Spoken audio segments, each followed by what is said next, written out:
काफ़ी देर से आप तकरीरें सुन रहे हैं। मौसम ठंडा है, 12 के पार हो रहा है, 12:15 बज रहे हैं। मौसम की नज़ाकत का तकाज़ा भी यही है कि गुफ्तगू मुख्तसर हो और जल्दी से आप लोगों को राहत दे दी जाए। इसलिए बहुत लंबा चौड़ा खिताब करने का आज इरादा नहीं है। मैं चाहता हूं कि बात मुख्तसर हो, लेकिन अहम बातें आपके सामने, इम्पॉर्टेंट बातें आपके सामने आ जाएं, महत्वपूर्ण बातें जो हमारे और आपके लिए ज़रूरी हैं, वो बातें मैं आपके सामने बयान करता हूं। कुरान करीम के 14वें पारे की एक आयत आपके सामने मैंने पढ़ी है। सूरतुन नहल की ये आयत है। आइए बात शुरू करने से पहले इस आयत का तर्जमा कर लेते हैं, इस आयत को समझ लेते हैं। मन आमिला सालिहम मिन ज़करिन औ उन्सा, जो भी नेक अमल करेगा। मन अमिला सालिहन, जो भी नेक अमल करेगा। मिन ज़करिन, चाहे वो मर्द हो, औ उन्सा, या औरत हो। यहां एक बात नोट कर लीजिए, कुरान में जितने भी बुराइयों से रोका गया है और जितने भी अच्छे काम करने का हुक्म दिया गया है, वो सारे हुक्म महिलाओं के लिए भी हैं, पुरुषों के लिए भी हैं, मर्दों के लिए भी हैं, औरतों के लिए भी है। ऐसा नहीं है कि अगर कुरान में यह लिखा है कि नमाज कायम करो, नमाज पढ़ो, तो सिर्फ मर्दों को पढ़ना है, औरतों को नहीं पढ़ना है। ऐसा नहीं है। कुरान में अगर यह लिखा है कि वादा पूरा करो, तो सिर्फ मर्दों को वादा पूरा करना है, औरतों को नहीं करना है। ऐसा नहीं है। शरीयत का, कुरान का, हदीस का हर हुक्म मर्द के लिए भी है, औरत के लिए। हां, जहां डिफरेंस होगा, कुछ ऐसे भी हुक्म हैं जो मर्द के लिए खास है, औरत के लिए उसका हुक्म नहीं है। कुछ ऐसे भी हुक्म हैं जो औरत के लिए खास है, मर्द के लिए नहीं है।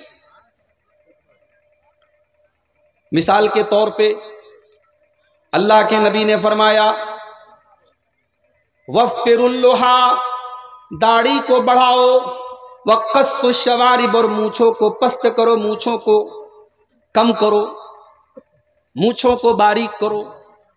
अब जाहिर है ये कॉमन सेंस की बात है कि दाढ़ी और मूंछ का मसला है तो औरतों के ऊपर ये अप्लाई नहीं होगा। इसी तरीके से अल्लाह के नबी फरमाते हैं कि औरत रमजान का रोजा अपने नापाकी के अय्याम में, अपने हैज के अय्याम में वो नहीं रखेगी, नमाज भी नहीं पढ़ेगी, रोजा भी नहीं रखेगी। वो बाद में अपने रोजे को पूरा करेगी, नमाज को पूरा करने की जरूरत नहीं है। अब जाहिर है शरीयत का ये हुक्म औरत के लिए खास है, इसका मर्द से कोई ताल्लुक नहीं है।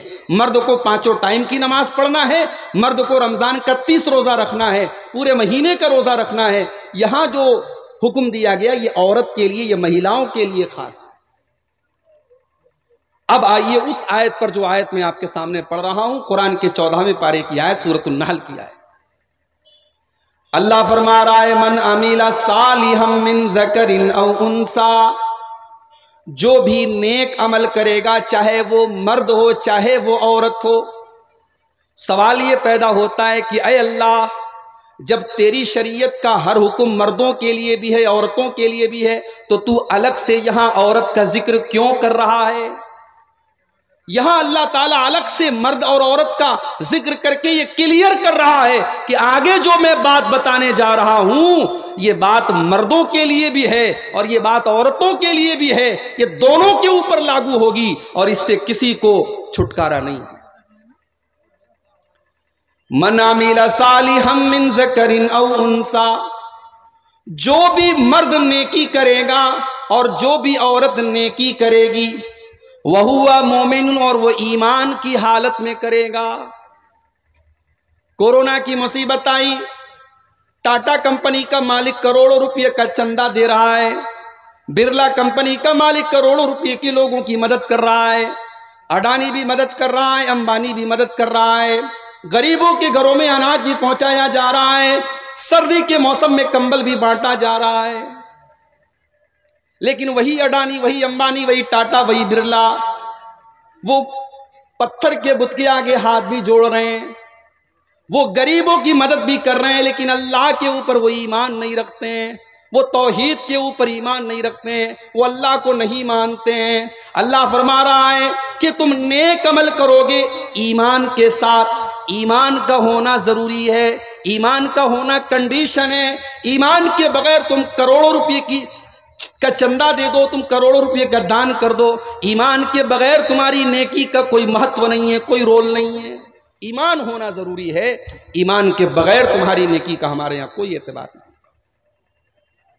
मन आमिला सालिहम मिन ज़करिन औ उन्सा, जो भी नेकी करेगा चाहे वो मर्द हो चाहे वो औरत हो, वहुवा मोमिन, और वो ईमान की हालत में करेगा, फलनुहयिन्नहु हयातन तय्यिबा, अल्लाह फरमाता है हम उसे दुनिया में भी बेहतरीन जिंदगी अता फरमाएंगे, हम उसे दुनिया में सुकून की जिंदगी अता फरमाएंगे, हम उसे दुनिया में शांति की जिंदगी अता फरमाएंगे।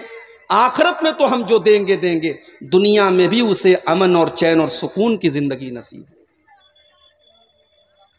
आज 14 फरवरी की तारीख थी, जानते हैं ना 14 फरवरी का मतलब, वैलेंटाइंस डे, मोहब्बत का दिन मनाया जा रहा है। मोहब्बत कहां हो रही है? पार्कों में हो रही है।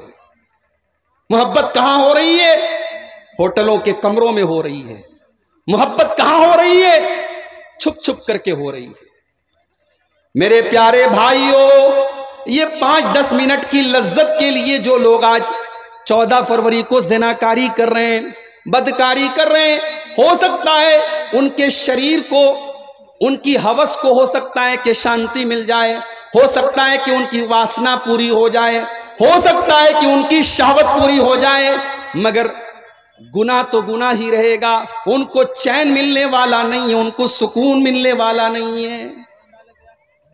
इस्लाम ने जो तरीका बताया है, इस्लाम ये जानता है अल्लाह तबारक व तआला का नाजिल किया हुआ ये दीन है, और इस्लाम ने हमारे अंदर जो कुदरती तौर पर एक जज्बा होता है, मर्द को औरत की ज़रूरत है, औरत को मर्द की ज़रूरत है, इस जज्बे को पूरा करने के लिए इस्लाम ने निकाह का हुक्म दिया है, शादी का हुक्म दिया है।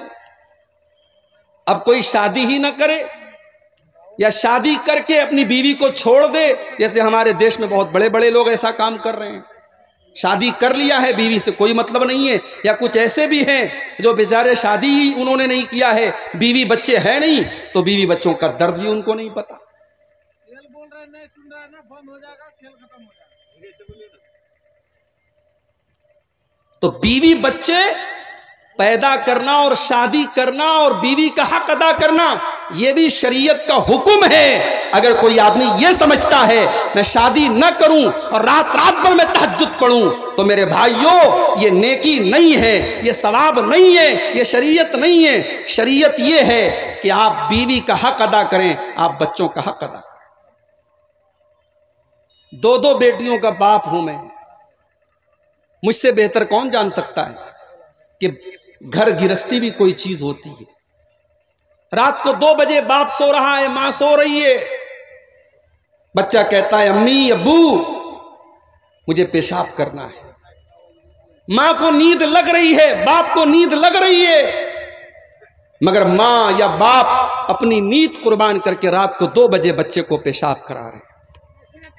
बच्चे को बुखार है, बच्चा बीमार है, बच्चे के बदन तप रहा है, मां और बाप अपनी नींद कुर्बान करके उस बच्चे को पाल रहे। मेरे प्यारे भाइयों, बच्चों की परवरिश करना, बीवी का हक अदा करना, यह भी शरीयत का हुक्म है और इस पर भी आपको सवाब मिलेगा। जाड़े का मौसम आया, आपने बच्चे को स्वेटर लाके दे दिया। गर्मी का मौसम आया, आपने कॉटन के कपड़े ला करके अपनी बीवी को दे दिए। आपको ये लगता है कि आपने बीवी को जो कपड़ा ला करके दिया, बच्चों को जो कपड़ा ला करके दिया, वो तो दुनिया का काम है। नहीं नहीं, वो दुनिया का काम नहीं, वो दीन का काम है, वो सवाब का काम है। उसके ऊपर भी आपको सवाब मिलेगा, उसके ऊपर भी आपको सवाब मिलेगा। अल्लाह के प्यारे नबी सल्लल्लाहु अलैहि वसल्लम फरमाते हैं कि 1 दीनार तुम अल्लाह के रास्ते में खर्च करते हो, 1 दीनार से तुम किसी गरीब की मदद करते हो, और 1 दीनार से तुम किसी की गर्दन